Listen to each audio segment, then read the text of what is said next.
Hello guys, good morning, जय गुरुदेव। कैसे हैं आप लोग? आप लोगों को सुना रही हूँ एक गीत अपने ननद के लिए। हम तो जननी पियावा हाटे गइले अवरु बाजारे गइले हे एललना उ त गइले दीदिया के बोला मन सुनो तो देहिया जर गइले हे।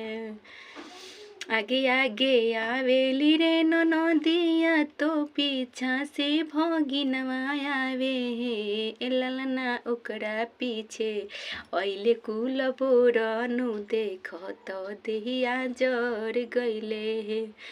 कहाँवा बैठई बरे नदिया तो कहाँवा भगिनवा बैठैब हो ललना कहाँवा बैठैब कुल बोरनु देख तो देहिया जर गइले।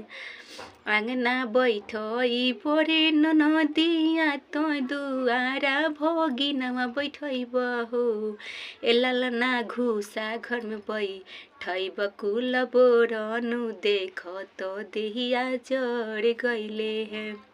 आप लोग बताइएगा मैं कैसे गाती हूँ, ठीक है।